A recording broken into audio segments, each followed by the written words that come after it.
All right, well, I'll go ahead and start this then. Nonsense! I have something to say. Welcome to the Tales from the Ditch podcast. We are joined today with the illustrious Nathan.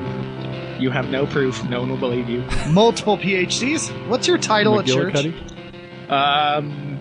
Middle school and missions pastor. Yes. Okay. Counts. At Western Seminary. Interesting. The plot thinnens. Quick update for everybody. Please continue to send in your emails and things like that. They've always been fun. Seth, not enjoying his tobacco right now. Having a hard time. It was a piece of tobacco, but it was on fire. And it's in your lungs now? I'm sensing a common theme with you doing things with pipe tobacco that are not meant to be done. That's the wrong end of the pipe. We're 3 minutes in, and you burnt yourself. How's the show going, guys? Do we got this?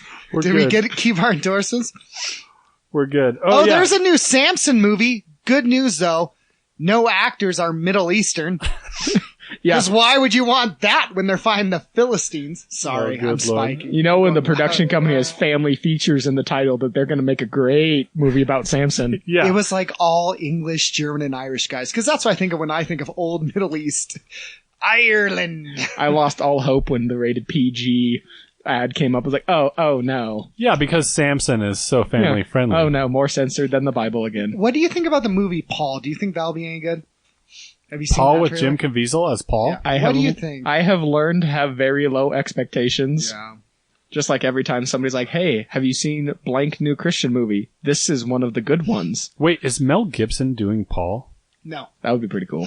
Because I'd be okay with that. I'd be kind of okay with that. He's all, let's take out all the Jewish elements. Why is that, Mel? Wait, isn't Mel Gibson doing a Passion of the Christ follow-up?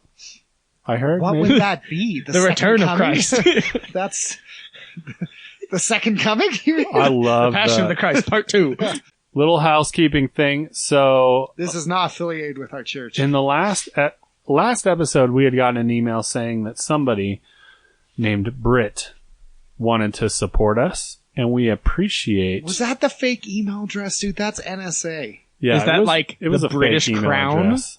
Well, Like we were wondering. royalty endorsements? I was like, maybe Britt is a popular boy's name, royalties? or maybe it's MI6. But the email address was like this obfuscated email address, and Yeah, so red it made flag, me right? curious. But either way, Britt, if you're out there and you're not the NSA, you need a new email address. But either way, we had said this emailer named Delta Britt Tango said Bravo 5. said that he or she wanted to support us financially. And last podcast, I said, hey, if you want to support us financially, that's fine. Just buy us a beer Or a sandwich. if you're local, or a sandwich or whatever. Gluten-free people. Nathan has a stomach. He wants it taken care A of. man's gotta eat. Don't defy me, gluten. My wife asked me, she said, if Britt turns out to be a girl, did you just invite her to have a drink with you? And I thought about that and thought maybe that isn't the wisest idea if Britt is a girl and isn't some old dusty NSA agent. So, There's some Britneys out there who want me dead, and if it's you, we both know how this is going to end. the solution was we added a donate button to our website at talesfromtheditch.download. And we have an award. What's the award called, Sean? We also have an award. Did you get a Duff Award this year? We got a Best Podcast Award. There's many, many better places you can spend your money than by supporting us. But if you still feel like you must, please go to talesfromtheditch.download and you can buy us a digital beer through a donation button that uses PayPal. I just realized maybe that's why fake Brit wants us to take a donation, because then does it make our uses of other people's songs illegal? Are you telling me that Brit is part of those punk bands of the songs we haven't used Maybe. songs. Why you? This is why I would never have you testify for me in court. You keep this on the DL. It's not what you can do, it's what you can get away with, Sean. No, you know what? I stand against copyright law and everything that is. I think it's our responsibility as And I stand against jail Christians to stand against copyright law. There's no jail time. It's only fines, and it's ridiculous. It's such an ambiguous law. There's no way to actually define anything about it. Dude, all right. Green and they're not supposed to be green apples. They're red apples are green on the inside. Sandwiches with chunks in the center. It's not even dangerous. It's just jail is just boring. And if I have to spend a weekend trying to remember cell numbers because they take your phone, because Sean had to take a stand. I don't know. I guess I'll lose my weekend. It won't matter. First question for Nathan. I guess this is what we're talking about, Nathan, to answer your question. First question. Do you think it's an appropriate legislative process that if somebody uses a 20-second clip of somebody else's song and doesn't profit off it, that person is liable for a $750,000 fine? No. Mainly because all the bands that I listen to would just be excited for any kind of free publicity, even if it's a small podcast. That's what I was thinking, too. Did we give them credit so anyone knows who they are? I did give them credit. But Taylor Swift wants her money. All right, Taylor, it's over. Ship has sailed. Put your songs back on Spotify because no one wants to listen to them. I'm okay with you questioning the police, but not T-Swift. Leave my Taylor Swift out of this. Do you know what she's been through? So many breakups. That's true. Welcome to my world. I hang out with teenagers. She's a professional rebounder. So, actually, let me frame this question. You guys are pastors. I'm a deacon, officially. So, some church that I know of, theoretically, is trying to do a movie night in the park. Right? This church is in Pahrump. Let's say this church is in Pahrump, Nevada. Isn't it a Presbyterian church? And they're trying to do, Presbyterian church. They're trying to do a movie in the park, right? And they have decent taste, and so they don't want to play one of those movies that we've often criticized on this film. They want to do a movie that people who aren't Christians want to watch. Does it have Kevin Sorbo in it? No. Well, your options are limited. Exactly. So hey, to Kurt, Cameron, and other guys' credit, those movies from whatever that studio is that does all those things, like Fireproof or Riding Giants or Sleepers, other things like that, you have permission from that studio to play those movies publicly because obviously they're evangelistic. Really? Yeah. So good for them. All right, can I say something? Because I mock Kirk Cameron in my sermons, actions, and life. Him and his wife do have a camp for kids with cancer. Yeah, they're great people. They're not. He's just an easy target. And Kirk Cameron's a fantastic guy. And yeah, if he were here right now, I would ask him growing pains questions if he's here right now. What was Leo like? I just don't like those movies very much. And is why they don't charge people for evangelistic reasons or publicity. Yeah, or the fact that they know nobody will pay. Like, well, we had our shot.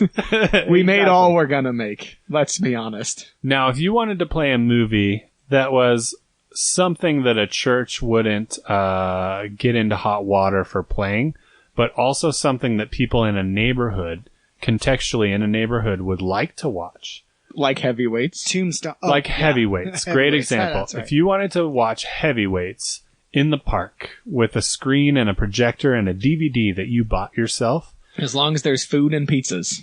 You are violating the law. You have to purchase a license in order to do that. Even if you already purchased the movie. Even if you, say you had 200 people in attendance, even if you purchased 200 Heavyweights DVDs or digital versions or anything like that, it is illegal to do that without a public viewing license. That's not okay, right? Did you know that if somebody's in your house that's not your direct family and they're watching a film in your house and they see the whole film from start to finish, that is illegal? This changes my entire childhood. Right? I should be in jail so many times over. I know, you are a Mostly criminal. to blame for heavyweights. When people create music or a movie, does it become public property? No. Nope. They have to give express permission in a contract in order for that to happen. Now, what about this? I need a pander to a few people, and I don't know the line what I'm supposed to say on this, so I'll Google it later and be like, this is what we should say, because I want to pander to them. I want to say shout out to our sponsors, Spanx. I'm not saying thanks wrong. I'm saying Spanx because that's a sponsor. And elephantintheroom.net, which is about me gaining weight. Yeah.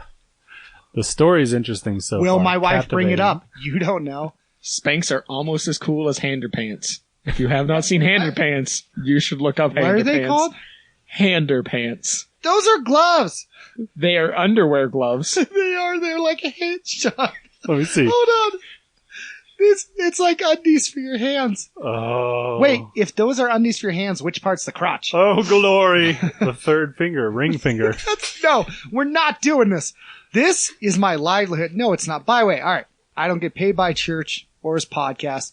So if you're mad, email Sean at talesfromditch@gmail.com or Ryan Smith at, no, I won't say that. Have you seen before, you say you go out and you buy a DVD with your hard-earned money and you watch a DVD, and before you can even start the DVD or go to the DVD menu, there's a thing that says, you wouldn't steal a car. You wouldn't steal somebody's purse. Until Yakuza goes, yeah, we would. Yeah, exactly. And I was like, well, I probably would. Did you know that duplicating movies is the same as stealing a car? I have a problem with that statement. When I They're take saying somebody's there's car, no degrees of evil, Sean. It's all the same. exactly, there's no distinction. Would you murder a hobo? I'm all, no, they're all, then you wouldn't take a sandwich. I'm all, what? Now, can I ask you guys something seriously? No, you may not. Say you take a movie and you copy it and you give a copy to your friend. What's the difference between that and Jesus taking a fish and copying it and giving it to 5,000 people? Jesus owns all fish and all creation. It's like fish, trademark, my idea. So I have. Yeah, a what about the wooden- guy who cooked the bread? So, I just want confirmation. You guys are pastors. You're my spiritual authority. I just wanted to come Is behind it you and against the law? support you by saying that you are correct. We should stand against Is it copyright law. against the law, Sean? You know what? It's hard to tell. It's very ambiguous and difficult to read. I feel like various degrees of breaking laws, legitimate or silly, is a regular topic around these parts. And you know what It the seems weird? that way, doesn't You it? know what the weird thing is? Every time we've talked about breaking the laws, Ryan Smith has affirmed and said it's okay. Yeah, Ryan Smith was 100% behind all the laws. It's I so weird how often Ryan Smith not only breaks the laws but still supports Trump. And I don't know what to do with In that. some parts, that's known as Tuesday. Is it these parts? I think it's only these parts. Oh, wait. Today is Tuesday. I want to give a shout out.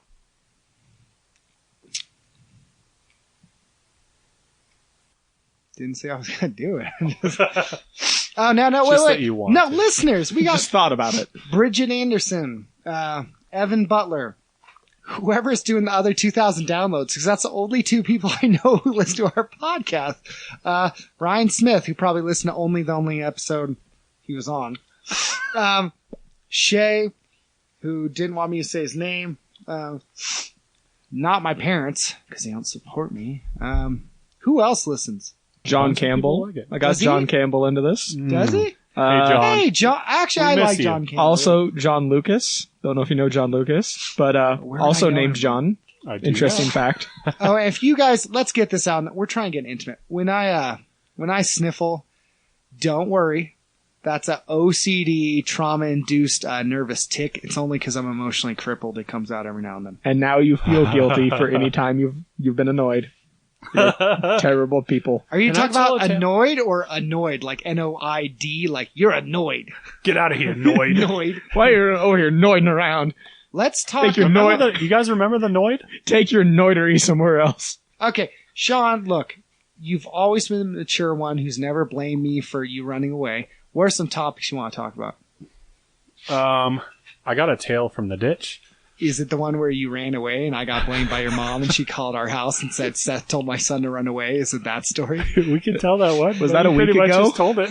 That was like a week ago. Called my wife. Your son, he's my husband. Your husband told my son to I'll run tell away. this story because it brings shame to me a little bit. Oh. One We day, got to Brooklyn. I was having a hard time at home.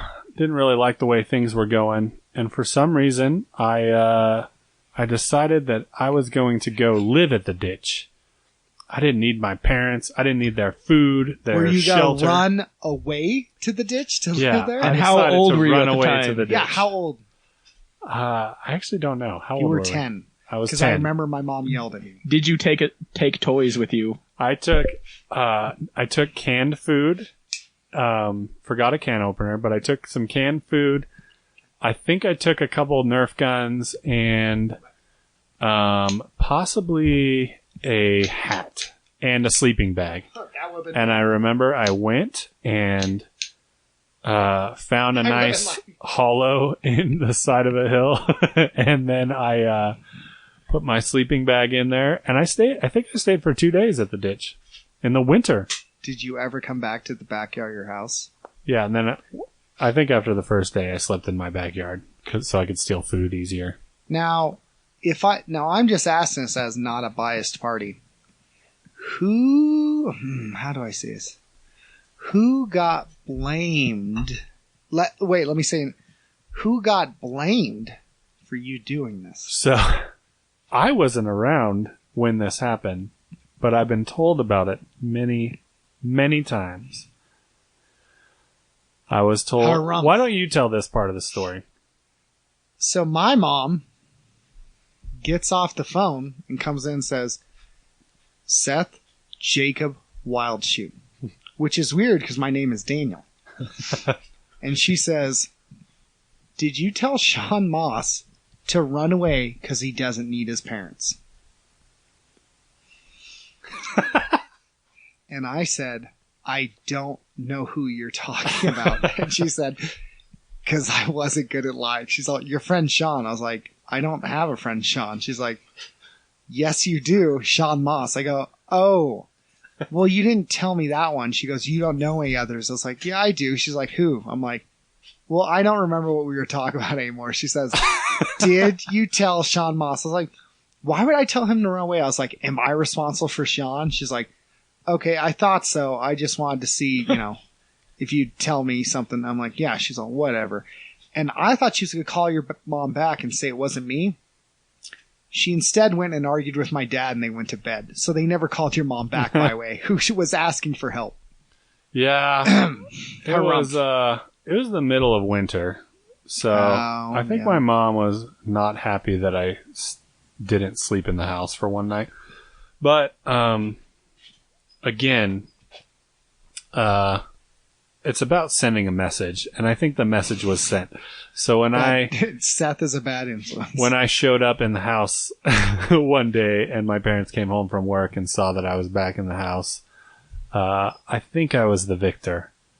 But I must say this, Seth, we talked about your adjustment from homeschool, and there was something about you, I really do think this, that concerned my parents. Was it how loud I was or that I was a sociopath? It was because you had dyed red hair and you were loud, but I think... food coloring, by the way, because I couldn't afford you Richie Hot Topic kids dye. Yeah, exactly. Kool-Aid and food coloring was how we did it. And not that name brand Kool-Aid either. That stuff is expensive. That's true. Very true. Just said Good drank. point. Yeah. Yeah, red drink. But there was something about you when you... Acted like a human. It was weird even then. Actually, you know what? This explains a lot. Gosh, I want to ask Nathan a question. Dang it, we should not start with the Tales from the Ditch because it excludes the if you want guest. to accuse me of murdering people, You can say anything just you say want. it. You could stop me at any point, Nathan. I think everyone you right has a tale from a ditch. Yeah, that's true. Every young man on Earth, they grew up with a ditch. They and should they have have. tales from a ditch. Yes. Unless they were some rich Socia.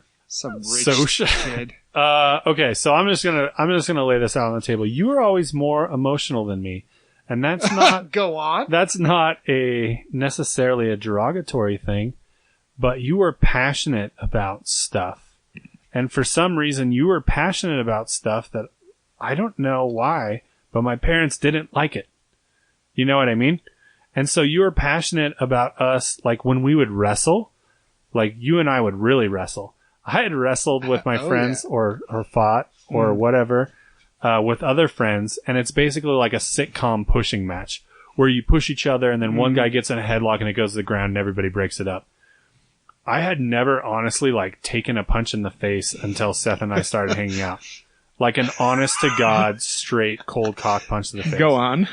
And so Seth and I would do that, or like even Vince's playing. house, remember? I got you in a scissor lock, but it was after you broke one of my toes because I went to Wild Wires the next day. My toe was black, so I tried to break Sean's rib, and then he broke a toe. That was because I would wrestled with my older brother though. Him and I would hit each other with like plates and stuff. So. And maybe that was it. And so whatever it was, I remember so we went one time for whatever reason, we went to King Skate Country, which was the local skating rink / arcade / laser. You know what's sexy? place. When you bring your mom and she's like, hold her hand. It's couple skates, Seth. Hold her. And she's doing like silent, like hold her hand. I'm like, maybe she makes me uncomfortable, Mom. Maybe you shouldn't have asked a girl at the door of, hey, my son needs someone to skate with. Maybe, Mom. Yeah. Should have thought about that. You're like, I'm an adult now. Let me be. Let me make my own choices. If you're still out there, I'm sorry she made it weird. Like, I just wanted to skate to like Gangster's Paradise and You know, Continue, Sean. I went back to King Skate a few years ago. What? The one downtown. Oh, the hood one. The hood one. I went there for a birthday party. I can tell I have a story about that. Go ahead. Well, someone stole my shoes there. It was crazy because I go in there and there's nobody there. It's just me and my wife. It's all dark in the rink area and Metallica comes on. And I see the same guy rexing in rollerblades that we used to see when we were kids at King Skate, like the exact same guy.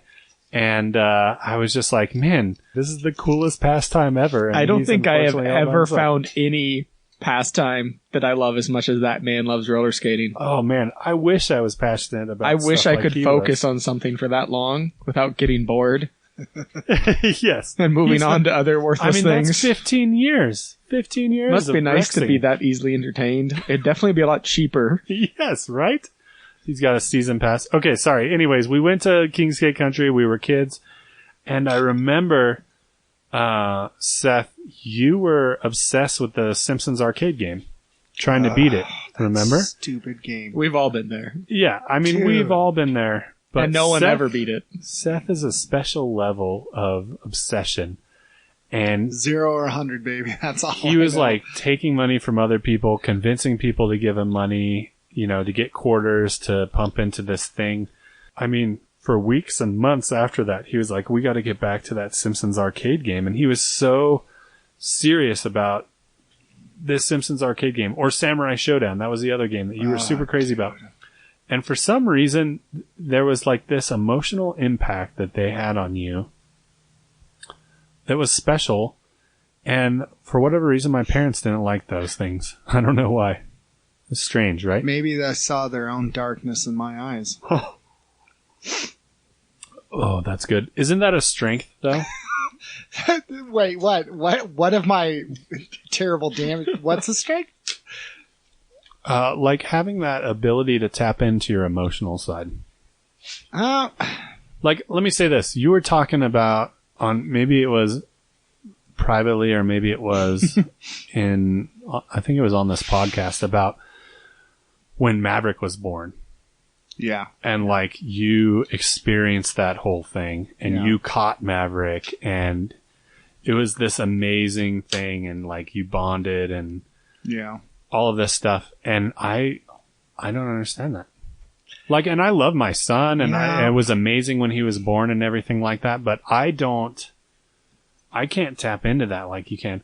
Or like just worshiping God. Like, and maybe this is something, maybe that you have something to say, Nathan, like half of the time, like on Sundays at church, we're singing songs and we're reading the law and we're doing confessions and assurance of pardons and all of these elements to get into this state of worship. And I'm just trying to like get out of my own head and like conquer lust or be present or whatever it is. And like on an emotional capacity, I'm pretty dead inside. And for some reason, like you're able to tap into this side. And even you too, Nathan. Like I've known you to like after maybe reading books, being struck by a book or struck by a little part of a book or a part of a sermon or something like that.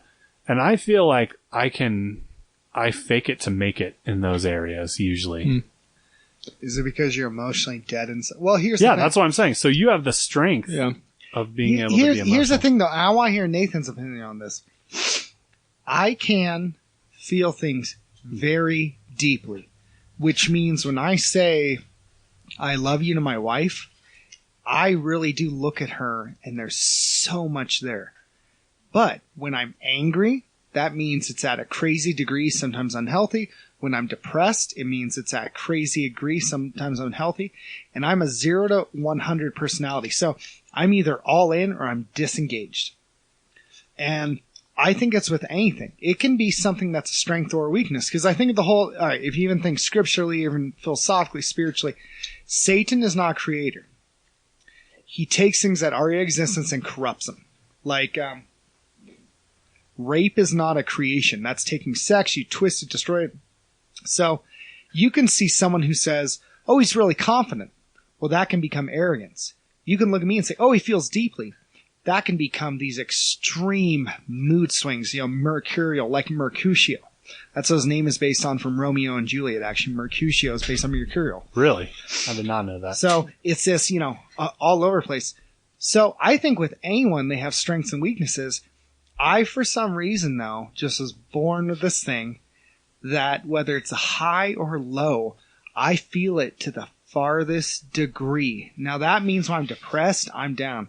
But when I saw a sunrise on the Oregon coast with Maverick, and it was so clear that you couldn't distinguish sky from land and the colors, and there was a part of me that went, I almost feel like I'm being called. I can't bear being here anymore because it's not quite this home where my heart literally is like leaping to try to reach more.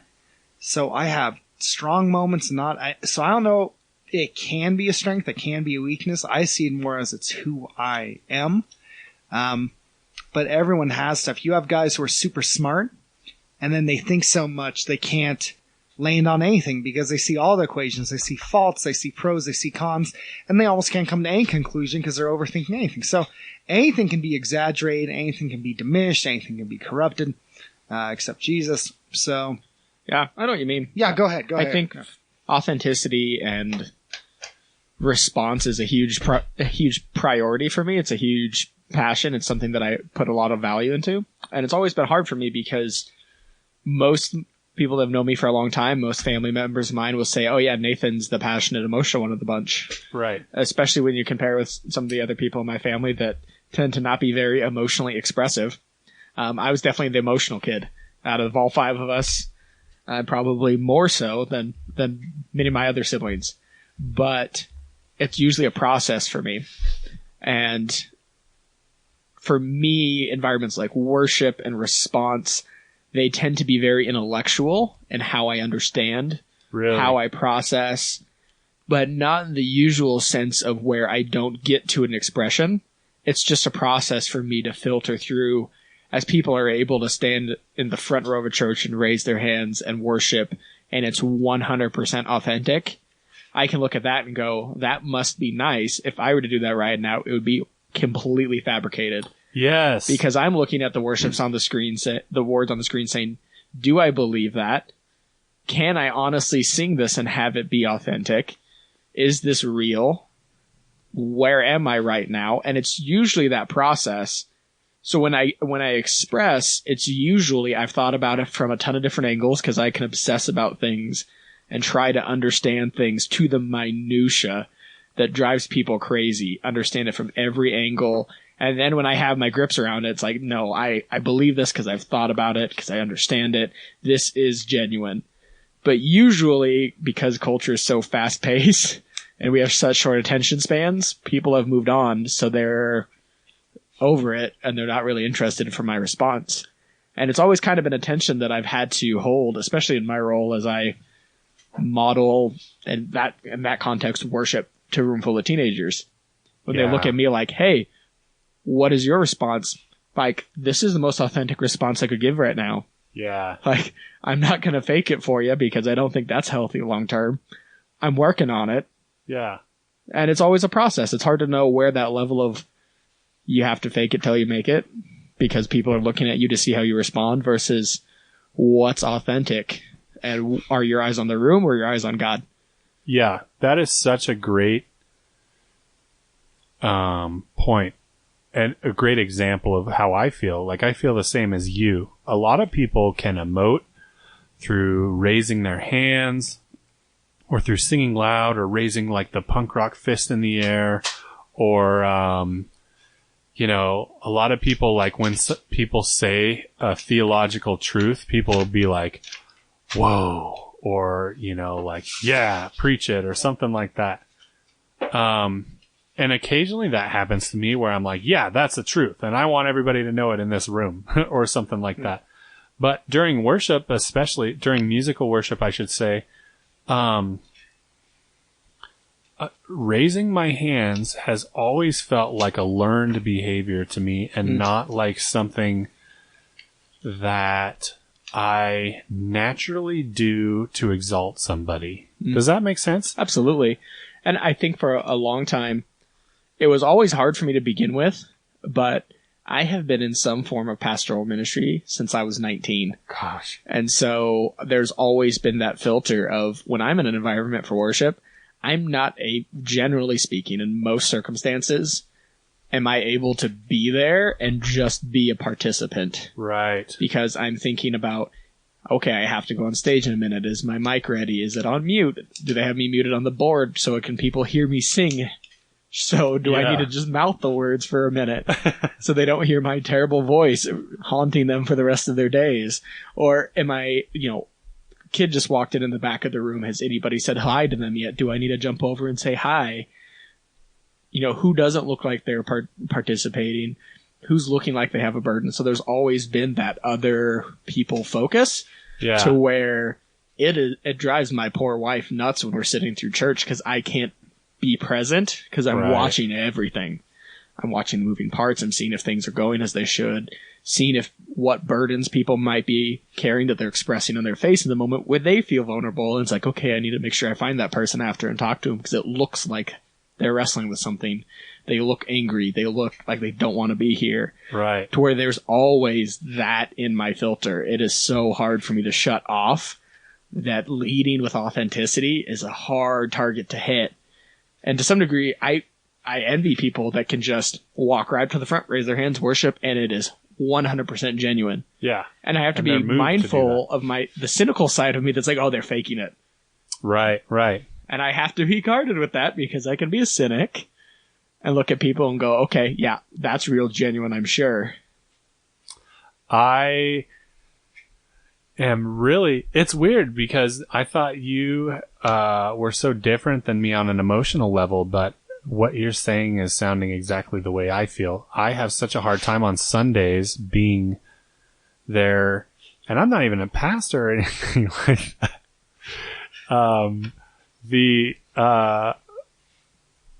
The hard part for me is to shut off the work mode, like I'm on the clock.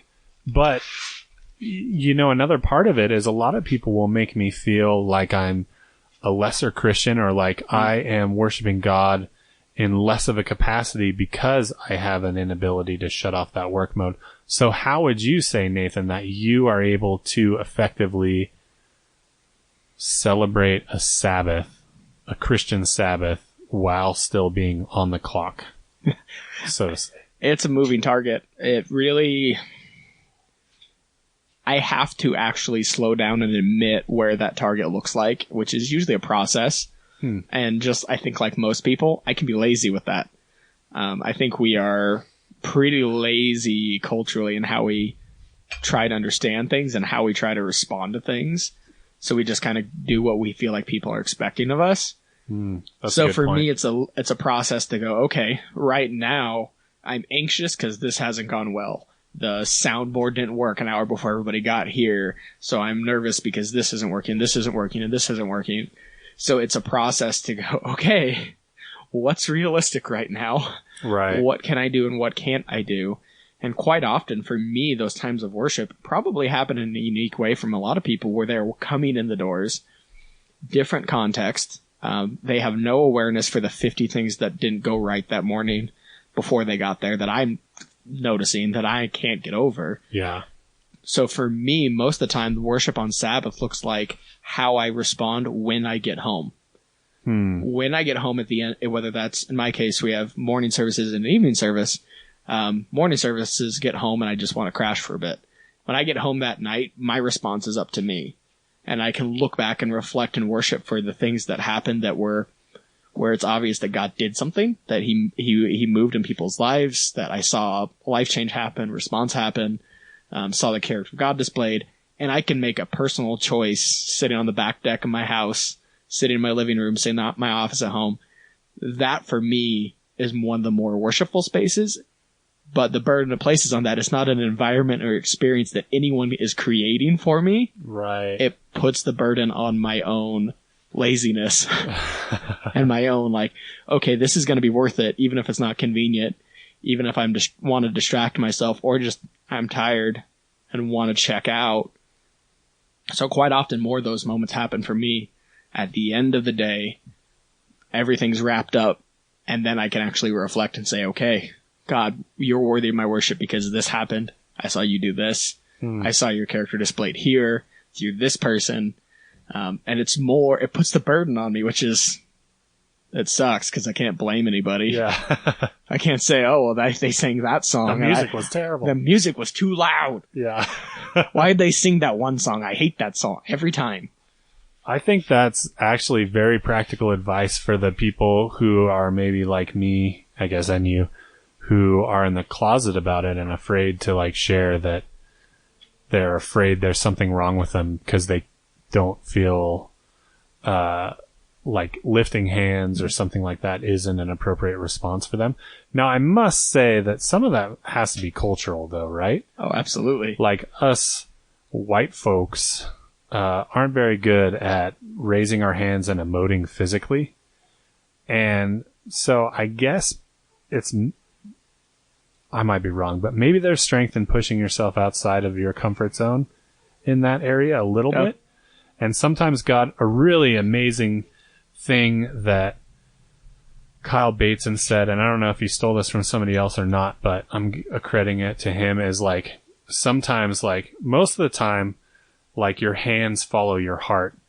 And so your passion and your love and everything, like, is going to give you action. And so you're going to go do things with your hands because your heart was there first. So like, you're passionate about building a cabin. So your heart's there with the cabin first, and then your hands come by and build this cabin or something like that. But he goes, occasionally, like, your heart follows your hands. And sometimes by striking out with your hands first, your heart will actually enter that mode of worship and passion for something. Yeah, and I think it puts a burden on you to how self-aware you are to know where your autopilot takes you on a good day and a bad day, to where you might be somebody that's like, no, you need to get your hands in the thick of it before you remember why it's worth it. And then other times it's like, no, you need to remember why it's worth it, so then when you actually go to work, you actually mean it, and it can be impactful. Right. And some people differ to other things. People can busy themselves up with all kinds of stuff that might be great, but it's a total waste of their time and everybody else's because it's completely fake. Right, yeah. And that's always been such a turn off to me that I've probably err on the side of being cynical with it Because I can remember times like sitting in a church service in a high school, and new youth worker looks at us and like, oh, why aren't you guys worshiping? And it's like, I was talking to my friend until 2:00 last night because they wanted to kill themselves. Yeah. I'm here and I have pants on. What more do you want from me? You don't know me. I wish I didn't put pants on to come here and talk to you. So it's hard because I look at that and be like, I don't want to be that guy. Yeah. So then what? Yeah. I love it when pastors say to you, you don't know me. That's like the best response. You don't know me? That's my purse. Seth, you have any thoughts? Sorry, I was thinking about the Black Panther trailer. Just really, there's just a move he does on that doesn't make sense to me, but I think it'd still be a good movie because it has great reviews. You just look like you were really sad that you were wearing pants when I said that. Dude, I'm mad whenever I have to. No, here's the thing. Shorts are way better than pants, right? I think so. It's like my standard feeling when I have classes in the morning. You know, don't know how many times I've turned to the person next to me like, I put on pants for this. This was a bad decision. I think it's, so here's the thing. America's very much, we pendulum swing, we go from one side to the next. You don't want to have manufactured emotion because you're just being deceitful, you're being a liar. But sometimes there's people go, oh, well, you don't want to get all emotional. I'm like, the issue isn't expressing emotion. It's it being fake. It's it ruling your life. It's it being distorted, corrupted. And here's the thing. If you believe in depravity in the fall, your logic is affected by the fall as well. It's not a statement where we as Christians go, all logic is evil. No, it's just not spirit changed, formed, driven logic will be biased, faulty, and wrong. When people say, well, it says the heart is deceptive, that has a context. That's a certain verse. Don't say it in a vacuum. Same thing with emotions. If emotions are inherently evil, okay, then Jesus sinned. No, it's when emotions rule you, they're not tested, they're not checked, you don't test the spirit, all these things. And that's what's hard is there's some people who I go with their emotions. I go, all right, it's ruling you. And you're manufacturing it. And you're trying to get some manipulative effect. There's some people who go, well, I don't get all emotional.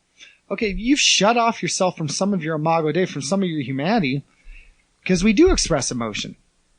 So I think this is once again an American thing where we pendulum swing instead of just saying, how about we have stuff in its right place? We have logic, but it needs to be checked. It needs to be tested because we're human. We're sinful. We're depraved. We have emotion. It needs to be checked. I feel things deeply. That doesn't mean it's reality. But we want to do things where it's like, oh, well, all this is bad or all this. The kryptonite of America is nuance, especially American Christianity. We don't want nuance. They don't want to hear Nathan say, well, you know what was your motive? What's your context? They want to hear native say, no. Nathan go, did you just call me a native? I know. You are a native. Well, how long has he lived in Reno? Reno-ite. I am a native Renoite. There you go. 4th generation Nevada. So I guess that counts for something. And I hope you know that. That means my ancestors were Mormons. That's about all you can bank on. Goodness, this went dark. No. I didn't say how racism. I said how I have brain damage. But it's a thing of, instead of just saying, hey, let's discuss stuff, they want black and white where Nathan says, this is wrong all the time, this is good all the time. Well, it depends. No, let's have a discussion. Because this emotion, when Jesus wept over Lazarus, was not sinful. But I think a guy like, and maybe I'm wrong, King Saul let his anger and pride get in the way where it ruled him. But David, dancing with barely any clothes on, worshiping God, in joy and jubilance, I go, okay, that was good emotion. So I think it's once again, it's not a thing of, is emotion evil, is logic evil, which should you be? And obviously we have different personalities. It's the issue of, does it rule you, or is it living in its proper place? It's the same thing with food. Food is not evil, but if you say it rules me, where it's like, oh, all I live for is food, all right, it's not going to satisfy you, and it was never meant for that. SethIsRight.net. Yeah, let me clarify real quick, too. I didn't mean to come off like Oh, this, you but I did, often whatever do. you're going to say. How dare I don't think Audacity. that being an emotional person and being able to tap into that emotion is better or worse than not being emotional. And you so were when I was saying that, you when I pretentious said poot. when I said that Seth had strengths in his emotion, I'm not saying there's no strengths in not having emotion. I'm saying everything has like strengths and weaknesses and maybe even a middle ground.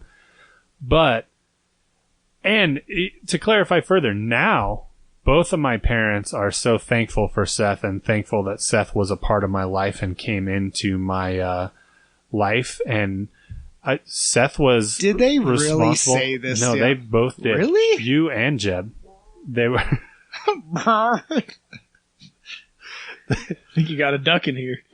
both you and Jeb, my parents said that they were wrong and they were grateful that you were a part of my life because literally I came to Christ, we believe because of the regeneration of the Holy Spirit, but also because of, your role in my life and introducing me to God, even though you weren't a Christian at the time, which is pretty crazy. But anyways, my point is this, there's no strength. So I want people who are dead inside emotionally, like me, to know that there's a strength to that, but there's also a weakness.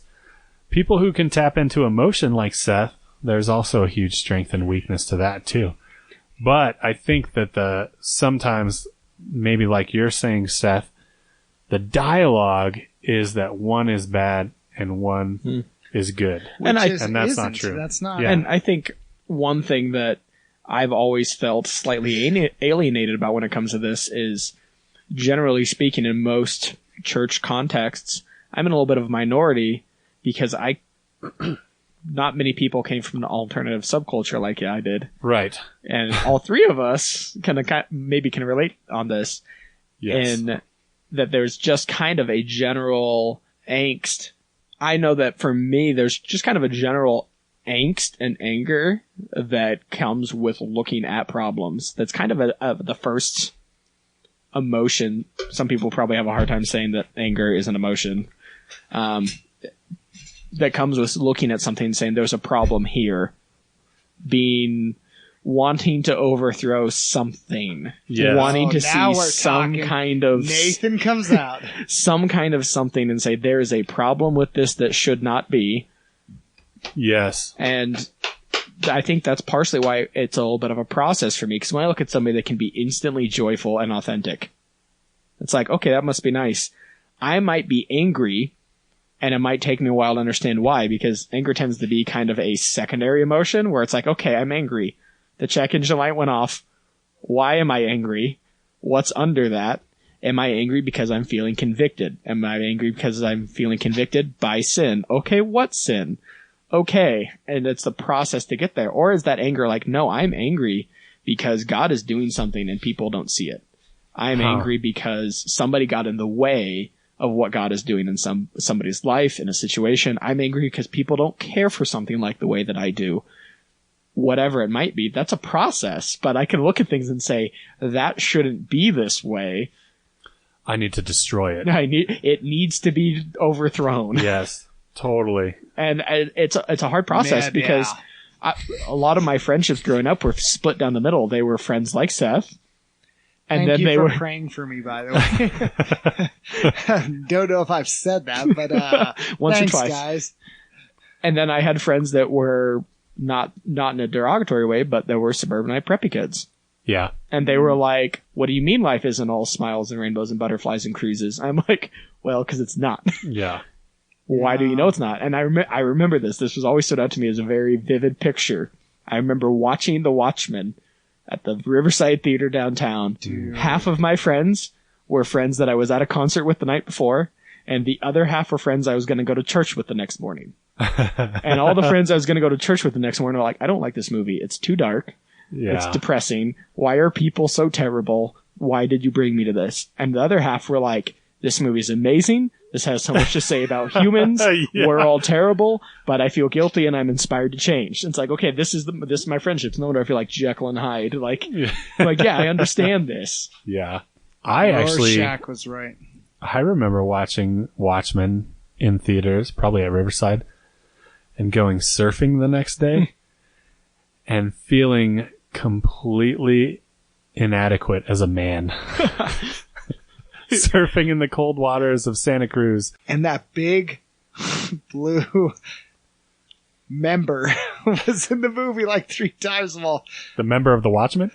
yeah, he was a member of the Watchmen. A big blue one. It was a character in the Watchmen. He was a member of the team. That I was like, That depressed you a well, little bit. that's right at eye level. That's there.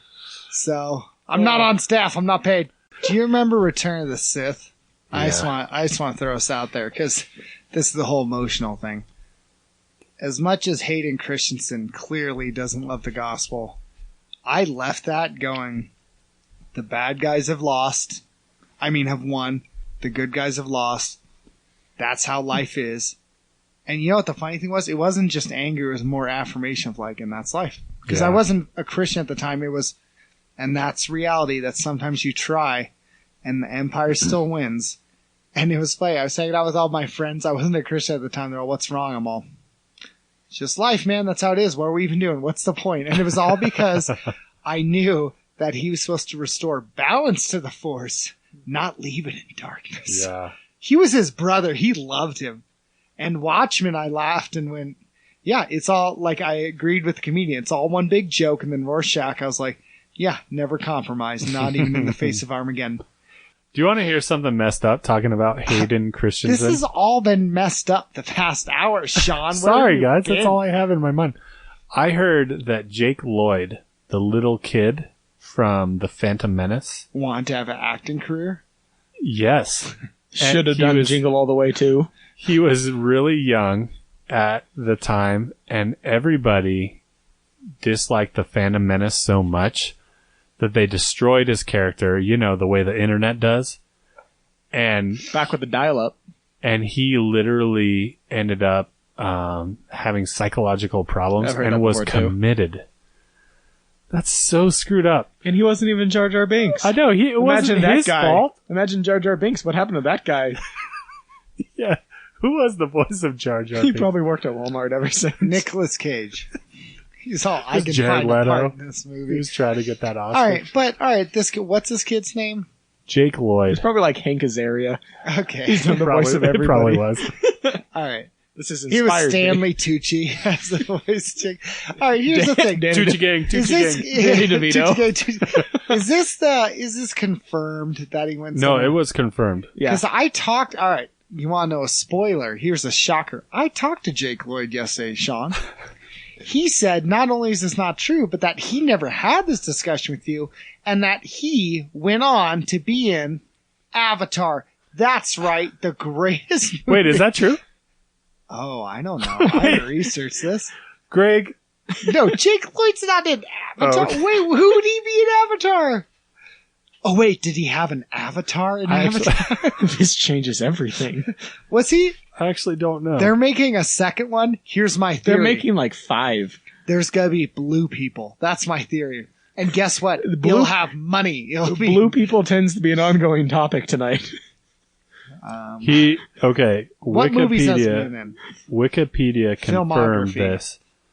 On Oh. June 7th, 2015, Jake Lloyd was arrested for reckless driving, driving without a license, and resisting arrest. He was moved from a jail to a psychiatric facility after he was diagnosed with schizophrenia. That could be from a Boy Meets World season finale. That's true. I'm just saying. Wait, look up his filmography.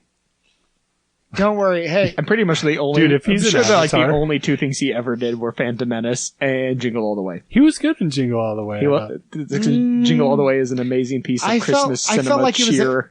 I feel like it insisted upon itself. I What didn't like it. filmography?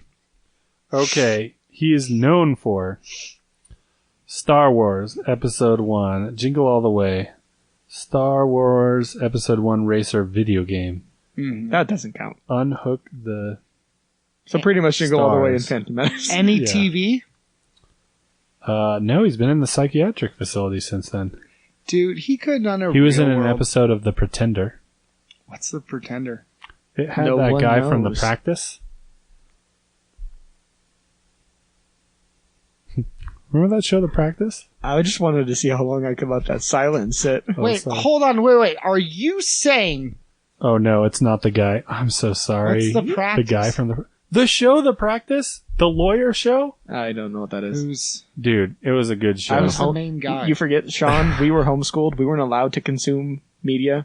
Okay, The Practice was a show. You can use that excuse. ended I only up- had 4 years in that jail cell. The Practice was a show that was canceled early by Fox and ended up on USAM, which Seth Who were used the to actors? watch regularly. Yes, I did. And the main guy was Dylan McDermott. Oh, I have seen it. It has. It was a good show. All right, so he was on The Practice. Yeah. He's doing fine. No. Jake Lloyd wasn't on The Practice, and I thought the actor from this other show Jake Lloyd was on was Dylan McDermott, but it wasn't.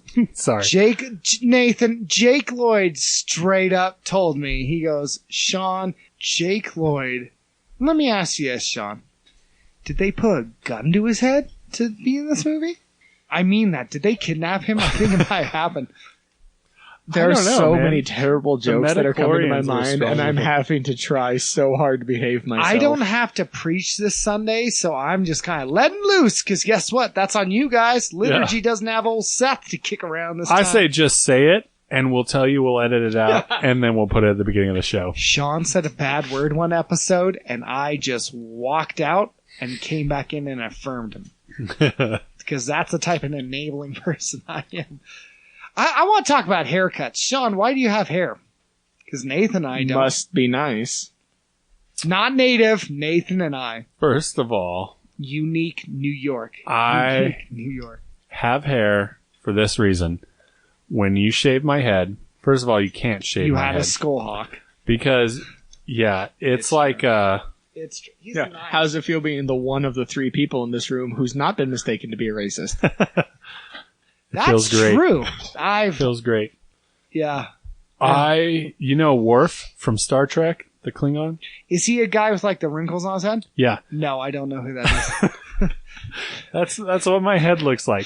And so you It's can't not shave that it. bad. That's my You can't uncle. shave it. It's like It doesn't have ripples. It just has a point like it's Easter and you're finding Yeah, eggs. and it's got weird. It has weird ripples, Listen, and you can't Humpty get all the Dumpty. hair out. Humpty Dumpty, who was a friend of Augustine. So, Humpty Dumpty had the Early- so every time early I've church shaved father, my Humpty head, I've Dumpty. regretted it. And I still have a full head of hair, so I'm The choosing younger. not to.